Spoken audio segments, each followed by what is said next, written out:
दोस्तों नमस्कार। नक्शा तो बदलेगा। ये नक्शा पश्चिम एशिया का है। ये नक्शा मिडिल ईस्ट का है। ये नक्शा अंतर्राष्ट्रीय संबंधों के उस ताने बाने का है जिसके दायरे में साउथ ईस्ट एशिया भी आता है। यह नक्शा दरअसल अंतर्राष्ट्रीय तौर पर ताकतवर देशों के बीच संबंधों को लेकर भी है और खास तौर से इसके केंद्र में इजराइल है, क्योंकि संकट बड़ा है और यह संकट पहली बार इजराइल के सामने उसकी अपनी आजादी के 77 बरस में पहली बार उभर कर सामने आया है।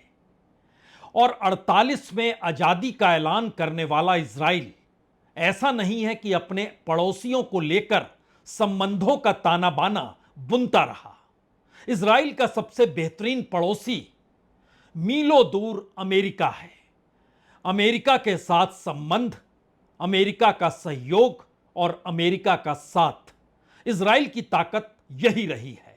और पूरे मिडिल ईस्ट या पश्चिम एशिया के भीतर इजराइल का दबदबा आज से नहीं 50 के दशक से रहा है। लेकिन नया सवाल यह खड़ा हो चला है कि अब वाकई ईरान ने जिस तर्ज पर हमला अब बोला है, जिन हथियारों का इस्तेमाल वो कर रहा है और जिस तरीके से इजराइल ने एक ढाल बनाई थी हथियारों की, अमेरिका के साथ मिलकर उस आधुनिकतम ढाल को में भी सेंध लगा दी है ईरान ने। शहर दर शहर तबाह हो रहे हैं। मुश्किल हालातों के बीच इजराइल के भीतर से आवाज आने लगी है कि यह हमला हुआ तो क्यों किया गया। हालांकि इसकी सफाई अंतर्राष्ट्रीय तौर पर इजराइल के तमाम बड़े अधिकारी दे रहे हैं कि देश के भीतर ऐसी कोई आवाज है नहीं। लेकिन सवाल यह भी है कि इन तमाम परिस्थितियों के बीच हर मौके पर अमेरिका इजराइल के साथ खड़ा था। लेकिन कल रात अमेरिकी राष्ट्रपति का बयान जब व्हाइट हाउस में पढ़ा गया तो उसमें खुले तौर पर कहा गया कि 2 हफ्ते अभी हम देखेंगे। लेकिन इस दौर में जो मिसाइल है, जो टेक्नोलॉजी है, जो हथियार है इजराइल के पास, क्या वो थकने लगे हैं? और ईरान अपने तौर पर जितना हथियारों का जखीरा जमा किए हुए है और उसमें जो मारक क्षमता वाले मिसाइल हैं, क्या वह अब सीधे तेल अवीव को निशाने पर ले रहे हैं? सवाल सिर्फ इतना भर नहीं है। सवाल तो यह भी है कि जिस सवालों को इजराइल यह कहकर उठाता रहा कि अगर न्यूक्लियर हथियार ईरान के पास होंगे तो फिर आप न्यूक्लियर टेररिज्म से आपको लड़ाई लड़नी पड़ेगी। लेकिन यह बात सिर्फ कहने भर की नहीं है। अगर इस पूरी परिस्थिति को समझें तो इस वक्त ईरान जिस ताकत के साथ इजराइल पर हमला कर रहा है, उसमें लेबनान में बैठा हुआ हिजबुल्लाह हो, इराक में तकरीबन 2 लाख फाइटर जो पीएमएफ यानी पॉपुलर मोबिलाइजेशन फोर्स के नाम पर वहां पर मौजूद हैं, उनके भीतर भी सक्रियता आ गई है। यमन में हुती मिलिटेंट हैं, वह भी तकरीबन लाखों की तादाद में है। गाजा में हमास है। सीरिया में बशर अल असद, हालांकि पिछले साल तख्ता पलट दिया गया, लेकिन बावजूद इसके उसकी मौजूदगी अपने सैनिकों को लेकर जरूर है। और इन तमाम परिस्थितियों के बीच अगर अमेरिकी सैन्य अड्डे भी निशाने पर आ गए ईरान के, और उसके बीच भी अगर फैसला नहीं लिया गया अमेरिका के जरिए, तो यह मैसेज पश्चिम एशिया के बदलते हुए उस तस्वीर का होगा जो खुले तौर पर वर्ल्ड मैप में दिखाई देने लगेंगे। क्योंकि ईरान के राष्ट्रपति का बयान अब से कुछ देर पहले आया। उन्होंने बाकायदा लिखा कि हमने हमेशा से ही शांति और सौहार्द की पेशकश की।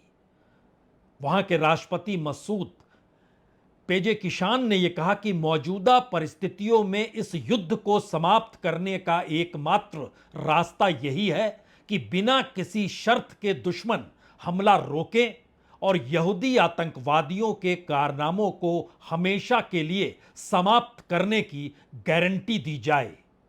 और अगर ऐसा नहीं होता है तो फिर दुश्मन के प्रति हमारी प्रतिक्रिया अधिक कठोर होगी और उसको इस बात का पछतावा होगा कि उसने बेवजह ईरान पर हमला क्यों किया। यह सीधी चेतावनी है या फिर इस दौर में युद्ध जिस तरीके से करवट ले रहा है, रशिया और चीन खुले तौर पर तो नहीं लेकिन डिप्लोमेटिक तरीके से परिस्थितियों को समझते हुए चेतावनी तो दे रहे हैं अमेरिका तक को कि अगर वह युद्ध में कूदा परिस्थितियां नाजुक हो जाएगी। और इसमें कोई दो मत नहीं कि रशिया और चीन के रिश्ते ईरान के साथ प्रगाढ़ हैं। लेकिन अगला सवाल यह भी है, क्या वाकई जिन मिलिटेंट्स या जिन फाइटर्स का जिक्र हो रहा है सिर्फ वही असर डालेंगे? बिल्कुल नहीं। होर्मुज़ यानी जल डमरूमल का जो पूरा इलाका है जहां से 20% तेल की आवाजाही होती है वह ईरान अपने कब्जे में ले लेगा, तब क्या होगा? इन सब के बीच पाकिस्तान के प्रधानमंत्री शहबाज शरीफ से बातचीत हुई और उन्होंने कहा कि इजराइल ने जिस तरह ईरान पर हमला किया, ईरान के साथ अटूट एकजुटता, अनवेयरिंग सॉलिडेरिटी, इन शब्दों का इस्तेमाल उन्होंने ईरान के साथ खुद को खड़ा होने को लेकर किया। पाकिस्तान के रक्षा मंत्री ख्वाजा आसिफ एक इंटरव्यू में कहते हैं, इजराइल पाकिस्तान से भिड़ने की बिल्कुल ना सोचे या पहले कई बार उसे सोचना होगा। बात इतनी भर नहीं है, बात यह भी है कि इस दौर में अमेरिका के साथ पाकिस्तान के सेनाध्यक्ष लंच पर बैठे और यह मैसेज गया, क्या तटस्थ रहेगा पाकिस्तान? इस दौर में सवाल है कि जो पॉलिटिकल पावर है पाकिस्तान के भीतर, उसका झुकाव अमेरिका से ज्यादा ईरान की तरफ है तो क्यों है? क्या उसकी वजह चीन और रशिया है, या फिर ईरान जिन हथियारों का इस्तेमाल कर रहा है उसकी मारक क्षमता इतनी जबरदस्त है कि उन तस्वीरों को देखकर दुनिया भर में अब यह कहा जा रहा है कि जिस आधुनिकतम तकनीक का इस्तेमाल ढाल के तौर पर हथियारों की शक्ल में इजराइल करता रहा, उसे तो भेद दिया गया।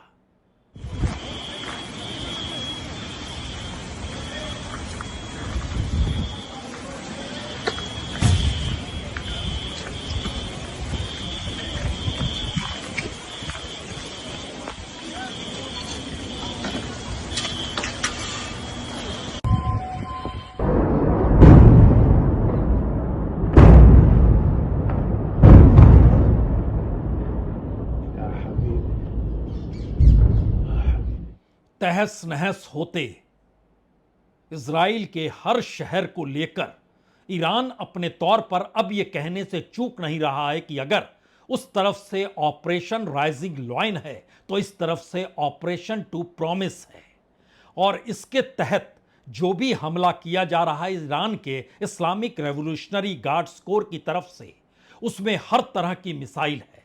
और अब सवाल यह भी है, क्या सेजिल मिसाइल जो उसने खुद अपने तौर पर निर्मित की है, जिसकी मार 2000 किलोमीटर का प्रयोग वो कर चुका है, लेकिन इस दौर में यह भी जानकारी सीआईए की तरफ से है कि इसकी मार 3500 से 4000 किलोमीटर तक हो सकती है। और ईरान के नतांज शहर से तैनाती यह सेजिल मिसाइल अगर छोड़ी जाएगी तो सिर्फ 7 मिनट में तेल अवीव पर सीधा हमला कर सकती है, यानी 2000 किलोमीटर 7 मिनट में यह नाप लेगी।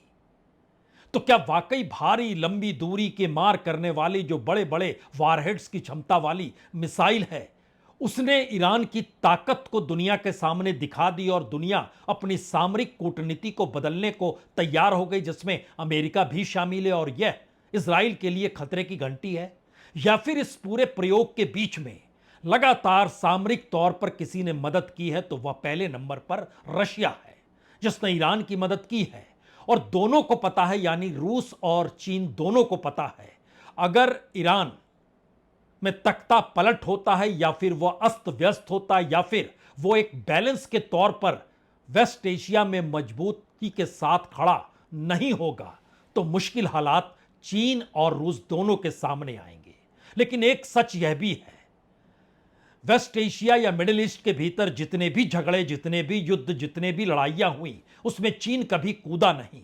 लेकिन इस दौर की स्ट्रेटजी आर्थिक परिस्थितियों से भी जुड़ी है और पहली बार अमेरिका खुलकर इसका जिक्र कर भी रहा है। तो क्या बात यही तक है, या फिर अमेरिका यह मानकर चल रहा है कि उसके सैन्य अड्डे जो पूरे तरीके से पूरे मिडिल ईस्ट के भीतर मौजूद हैं, उसके बाद कोई दूसरा कोई हरकत नहीं करेगा? लेकिन यह एक सवाल इसलिए भर है क्योंकि दूसरी तरफ ईरान अपने तौर पर जो उसके अपने डिप्लोमेटिक संबंध हैं, इस दौर में सऊदी अरब और इजिप्ट के साथ बेहतर हुए हैं। पहले संबंध बिगड़े हुए थे, रीजनल राइवल्स के तौर पर दोनों एक दूसरे को देखते थे, लेकिन अब ईरान और सऊदी अरब, ईरान और इजिप्ट, और इतना ही नहीं, यूएई यानी यूनाइटेड अरब अमीरात हो या टर्की हो, अमेरिका के साथ इन दोनों के संबंध जरूर हैं, लेकिन इजराइल के साथ दोनों के संबंध नहीं है। तो क्या ये एक नई परिस्थिति जियोपॉलिटिकल और सिक्योरिटी इंटरेस्ट के तहत ईरान में स्थिरता बरकरार रहे, यह उन तमाम देशों की जरूरत है जिन्होंने एक वक्त इजराइल से दो दो हाथ भी किए हैं और इजराइल के हमलों को भोगा भी है। क्योंकि अगर एक तस्वीर देखिए तो 1948 में इजराइल की आज़ादी के बाद उसने पहला हमला फिलिस्तीन के साथ तो लगातार चला है, लेकिन बहुत कम लोग जानते होंगे कि इजिप्ट पर 1956 और 67 में 2 बार हमले हुए इजराइल के। लेबनान में 1978, 1982 और 2006 में हमले हुए। सीरिया की गोलान हाइट्स पे लगातार मिसाइलें दागी गई। जॉर्डन में 1967 में हुए। ये तमाम चीज इस रूप में निकलकर सामने आई हैं, जो शायद इजराइल के लिए चुनौती इसलिए है क्योंकि 20 महीने पहले जब हमास ने एक लिहाज से नरसंहार किया था, 1200 लोगों को मार डाला था, उसके बाद इजराइल ने बेहिचक और बेखौफ होकर हमास पर निशाना साधा। लेकिन उसके बाद आज की तारीख में जब ईरान और इजराइल आपस में लड़ रहे हैं तो हमास के भीतर भी ये आवाज बुलंद होने लगी है कि अगर अब युद्ध टलेगा या युद्ध रुकेगा या समझौता होगा तो उसमें हमास पर हमले बंद हो जाएंगे। यानी क्या ये बड़ी गलती थी? ये गलती का जिक्र हम बार बार इसलिए भी कर रहे हैं क्योंकि अपने तौर पर जो रिपोर्ट दुनिया के सामने इजराइल ने रखी उसमें परमाणु युद्ध का जिक्र था। और हमारी टीम ने बताया कि अब जो एक रिपोर्ट न्यूयॉर्क टाइम्स ने छापी और जो रिपोर्ट व्हाइट हाउस के जरिए निकल कर आई, उसमें बहुत साफ तौर पर यह कहा गया कि परमाणु हथियार तो ईरान जब चाहे तब बना सकता है। न्यूयॉर्क टाइम्स ने लिखा, ईरान अब परमाणु हथियार बनाने की पूरी क्षमता रखता है। व्हाइट हाउस के प्रेस सेक्रेटरी कैरोलिन लेविट, उन्होंने कहा कि अगर खामेनेई आदेश देते हैं तो ईरान कुछ ही हफ्तों में परमाणु बम बना सकता है और ईरान के पास परमाणु हथियार बनाने के लिए हर जरूरी चीज मौजूद है।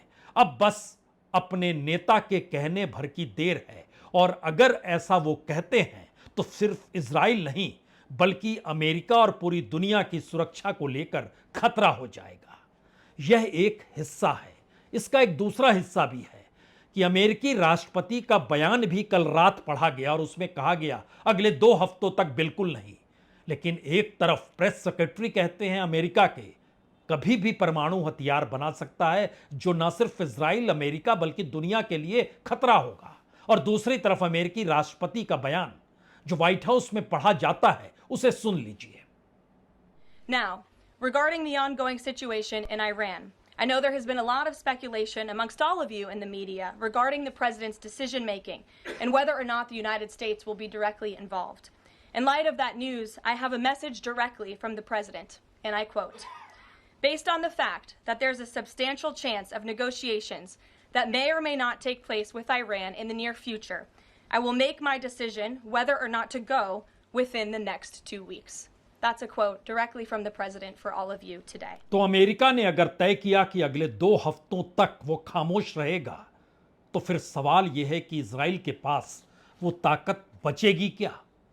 क्योंकि इजराइल के पास जो भी अपने ढाल बनाने के हथियार थे, जिसमें 4 बड़े डिफेंस सिस्टम हैं, डेविड स्लिंग जो मिडिल रेंज मिसाइल के लिए होता है, आयरन डोम जो रॉकेट्स और आर्टिलरी फायर के लिए होता है, एरो जो लॉन्ग रेंज मिसाइल के लिए होता है, और आयरन बीम जो कि लेजर मिसाइल डिस्ट्रॉयर के तौर पर इसकी मौजूदगी होती है। इस दौर में 400 से अधिक मिसाइल ईरान दाग चुका है, और इन सब के बीच इजराइल ने 120 लॉन्चर तबाह करने का दावा भी किया। और इजराइल की मिसाइल डिफेंस सिस्टम क्या अब थकने लगी है? क्योंकि उसको यह भरोसा था कि कोई भी युद्ध 3-4 दिन चले उसके बाद अमेरिका तो साथ खड़ा होगा ही, और अमेरिका से नए डिफेंस सिस्टम मिलने की उम्मीद इजराइल अब भी लगा रहा है, और इजराइल अमेरिका से मिलने वाले फंड को बढ़ाने की भी मांग कर सकता है, क्योंकि उसकी अपनी इकोनॉमी इस दौर में डगमगाई हुई है। और यह समझना होगा कि अमेरिका हर साल इजराइल को आयरन डोम और एरो डिफेंस सिस्टम के लिए 4,500 करोड़ रुपए की मदद देता है। 4,500 करोड़ रुपए की जो मदद देती है ये एक नेचुरल वे में दी जाती है, और अमेरिका की तरफ से इजराइल को हर साल लगभग 30,000 करोड़ रुपए सैनिक मदद के लिए अलग से दी जाती है, और इसको इजराइल फंड कहा जाता है। लेकिन इसकी एक दूसरी तस्वीर इसी दौर में उभर कर सामने आ रही है कि अपने तौर पर ईरान के भीतर हथियारों के मूवमेंट्स और हथियार छोड़ने के बाद की परिस्थिति की तबाही, शायद यह एक ऐसी परिस्थिति है जिसने यूरोप के देशों को भी अंदर से हिला दिया है। अमेरिका तो फिर भी बहुत दूर खड़ा है, यूरोप तो मुहाने पर है। वेस्ट एशिया की शुरुआत ही यूरोप के खत्म होते ही होती है, इसीलिए ब्रिटेन, फ्रांस, जर्मनी उन्होंने अपने तौर पर पहल की, और यूरोपीय यूनियन के जो foreign policy chief Kaja Kallas हैं उनसे उन्होंने कहा कि आप ईरान के विदेश मंत्री अब्बास अराक्ची से बातचीत कीजिए, और यह बातचीत आज जेनेवा में है। और यूरोप के देश कह रहे हैं कि युद्ध को रोकने की हर पहल कोशिश होनी चाहिए, क्योंकि जो मंजर नजर आ रहा है वो अच्छा नहीं है दुनिया के लिए। ब्रिटेन के विदेश मंत्री डेविड लेमी ने तो बाकायदा एक ब्लॉग लिख डाला और कहा कि युद्ध की सिचुएशन गंभीर है और ईरान के पास न्यूक्लियर वेपन नहीं है, तब यह ऐसा क्यों हो रहा है, और यह दृश्य भयावह है।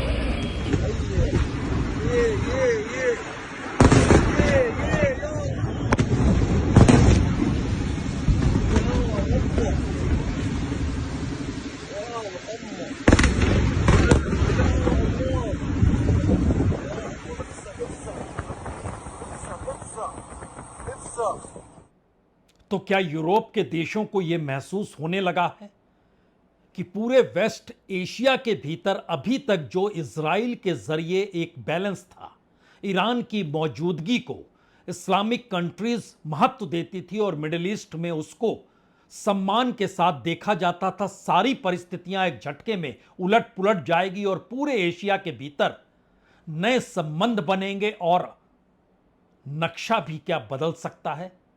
शायद इसीलिए यूरोपीय यूनियन के फॉरेन पॉलिसी चीफ और ईरान के विदेश मंत्री की बैठक अमेरिकी पहल के बगैर हो रही है। इजराइल की जरूरत सोची नहीं गई, और इन सब के बीच ईरान पहली बार जिस भाषा के साथ इजराइल को सीधे तौर पर यह कहकर चुनौती दे रहा है कि युद्ध आपने शुरू किया, आप ही को युद्ध रोकना होगा, माफी के साथ रोकना होगा, और लगातार जो आप अपनी धाक बतलाते थे उसको बंद करना होगा।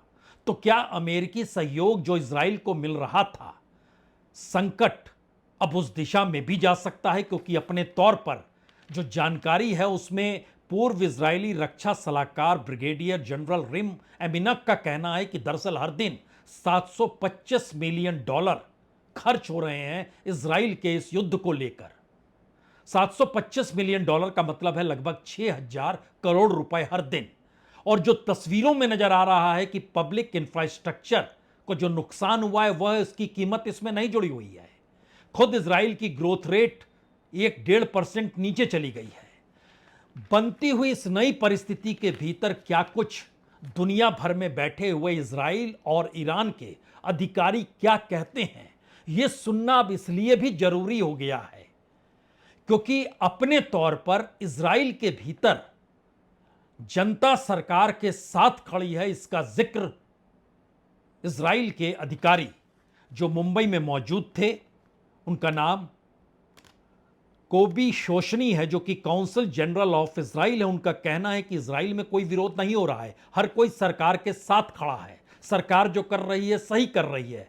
और दूसरी तरफ मोहम्मद जावेद हुसैनी, जो कि ईरान के डिप्टी चीफ ऑफ मिशन है, जो दिल्ली में मौजूद है, उनका कहना है कि जिस लिहाज से इंटरनेशनल लॉ को इजराइल नहीं मानता है, IAEA के पास भी कोई क्लू नहीं, लेकिन अपने क्लू के आधार पर इजराइल ने हमला कर दिया, फिलिस्तीन पर हमला किया, हमास को लेकर जो मन चाहे सो किया। यानी क्रेडिबिलिटी किसी भी इंटरनेशनल लॉ की बची नहीं इजराइल के सामने। और अपने तौर पर यूनाइटेड नेशन के आर्टिकल 51 कहता है कि अपनी देश की सुरक्षा के लिए आपको जवाब तो देना होगा। तो जरा दोनों परिस्थितियों को एक साथ सुनिए। सबसे पहले काउंसिल जनरल ऑफ इजराइल, जो कोबी शोशनी हैं, और उसके बाद मोहम्मद जावेद हुसैनी, जो कि ईरान के डिप्टी चीफ ऑफ मिशन हैं। That there is no dispute at all. Everybody support the government decision. Everybody understand that there is a price for it, but we would like to change the history. We would like to change the ability of the Jewish state to live peacefully in the Middle East. That's our target. Of course, this condemnation, it is not just for the Iran. It is just to protect the international law. It is respecting the international organizations. This issue brought the IAEA credibility under big questions, that they took the side of Israeli in order to wage a unlawful military attack against Iran. यानी ध्यान दीजिए, सवाल युद्ध का मौजूदा वक्त में युद्ध के बाद की परिस्थितियों को लेकर उठते हुए कदमों की दिशा में बढ़ चुका है। और शायद इसीलिए दुनिया के तमाम देश समझ रहे हैं कि पावर बैलेंस पूरे वेस्टर्न एशिया के भीतर डगमगाएगा और बदलेगा, नए संबंध बनेंगे ही। यूरोप अपने तौर पर सक्रिय है, अमेरिका अपने तौर पर खामोशी बरते हुए है, वेस्ट एशिया और मिडिल ईस्ट के भीतर की हलचल है। दूसरी तरफ चीन हो, रूस हो या साउथ एशिया में भारत की ही मौजूदगी क्यों ना हो, हर कोई अब नई दृष्टि से नई परिस्थितियों को देखने को तैयार है। कल्पना कीजिए कि SCO की बैठक 25 से 27 जून तक चीन में होनी है, शंघाई सहयोग संगठन। इसके भीतर 10 देश हैं, उसमें चीन भी है, रूस भी है, भारत भी है, पाकिस्तान भी है और ईरान भी है। इसके अलावा Kazakhstan, Kyrgyzstan, Tajikistan, Uzbekistan, Belarus, इनकी भी मौजूदगी है। लेकिन इस युद्ध से इर्द गिर्द घुमड़ते हुए देशों में चीन, रूस पूरे तरीके से ईरान के साथ खड़े हैं। पाकिस्तान पॉलिटिकल पावर कह रही है ईरान के साथ हैं। सेनाध्यक्ष अमेरिका के साथ हैं, जो कि अमेरिका इजराइल के साथ है। भारत इस दौर में इजराइल के साथ खड़ा है। हालांकि युद्ध के खिलाफ है भारत, लेकिन बावजूद इसके SCO की बैठक में पहली बार ना कहें, दूसरी बार चीन कोई जा रहा है तो भारत के रक्षा मंत्री राजनाथ सिंह जाएंगे इसमें शामिल होने के लिए। याद कीजिए, इससे पहले चीन की यात्रा सुषमा स्वराज ने की थी 2018 में। अब 2025 में राजनाथ सिंह जाएंगे, वहां पर चीन, रूस, पाकिस्तान और ईरान के उन अधिकारियों और मंत्रियों से भी मुलाकात होगी जो इस दौर में ईरान और इजराइल के युद्ध को लेकर वक्तव्य दे चुके हैं।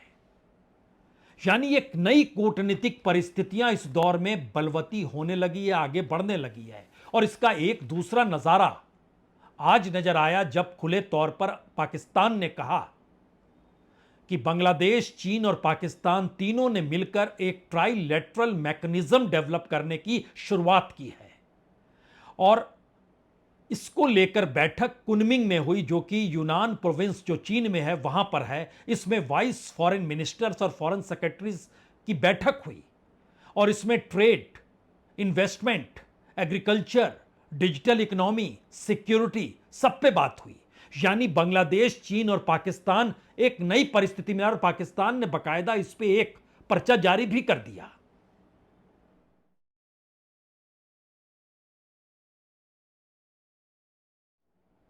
मैसेज बहुत साफ है, अपनी अपनी ताकत को बढ़ाने के लिए नए कूटनीति और विदेश नीति के साथ नए संबंध बनाने की दिशा में इस इजराइल और ईरान के युद्ध ने समूची दुनिया को ढकेल दिया है। और ईरान अपने तौर पर जो लुक ईस्ट पॉलिसी को अपनाता रहा, जिसमें ग्लोबल इकोनॉमी में उसकी भागीदारी कैसे होगी, अब उसकी खुली मदद वो एससीओ के जरिए भी ले रहा है और दूसरी तरफ ब्रिक्स में भी वह जुड़ चुका है। यानी अंतर्राष्ट्रीय संगठनों के बीच अमेरिका अब कौन सा बड़ा निर्णय लेता है, इस पर हर किसी की नजर इसलिए जरूर होगी क्योंकि इजराइल के जरिए उसने इस पूरे वेस्ट एशिया में एक बैलेंस बनाकर रखा था, जो पहली बार डगमगा रहा है क्योंकि ईरान ने जो जवाब हथियारों के जरिए जिस तर्ज पर इजराइल के शहर दर शहर को बर्बाद करते हुए दुनिया के सामने दिखाया है। और इन सब के बीच चीन और रशिया, यह तो बहुत साफ है कि डायरेक्टली इन्वॉल्व नहीं होंगे, लेकिन सवाल तो यह भी है अमेरिका क्या डायरेक्टली इन्वॉल्व होगा, या फिर अमेरिका की अपनी इकोनॉमी, अमेरिका फर्स्ट का अपना नारा और इलेक्शन के दौर में किए गए वादे सब कुछ धराशायी करके ट्रंप एक झटके में फिर से इजराइल, जिसको ब्लू आइड कंट्री के तौर पर अमेरिका देखता है, उसके लिए सब कुछ छोड़ छाड़ के खड़ा हो जाएगा।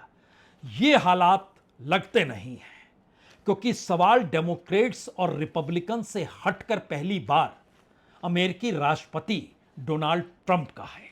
और ट्रंप की नीतियां रिपब्लिकन, वो जॉर्ज बुश का दौर हो या फिर ओबामा का जिक्र, यानी ओबामा या बाइडेन का जिक्र जो डेमोक्रेट्स के तौर पर मौजूद थे, सारी परिस्थिति अमेरिका के भीतर और अमेरिका के अंतर्राष्ट्रीय संबंधों को लेकर इस दौर में ट्रंप ने बदल डाली है।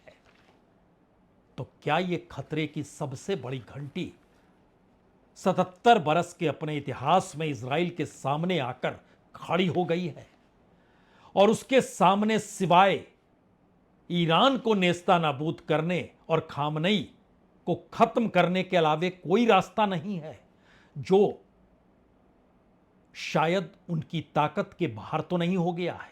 और दूसरी तरफ ईरान जिस तरीके से अब निकल पड़ा है और जितने बड़े हथियारों के साथ वो अब हमले कर रहा है, वो संकेत तो इस बात के हैं ही कि ना सिर्फ वेस्ट एशिया बल्कि वेस्ट एशिया के साथ पूरे एशिया के भीतर एक बड़ी ताकत के तौर पर चीन और रशिया के सहयोग के साथ दुनिया के मानचित्र पर अमेरिका के समानांतर खड़े होने की स्थिति में क्या यह नया ध्रुव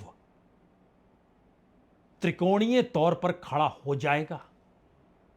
शायद हां, शायद नहीं, क्योंकि यह युद्ध अगर आखिरी मुकाम तक पहुंचता है तो नक्शा बदल जाएगा। बहुत बहुत शुक्रिया, बहुत बहुत शुक्रिया।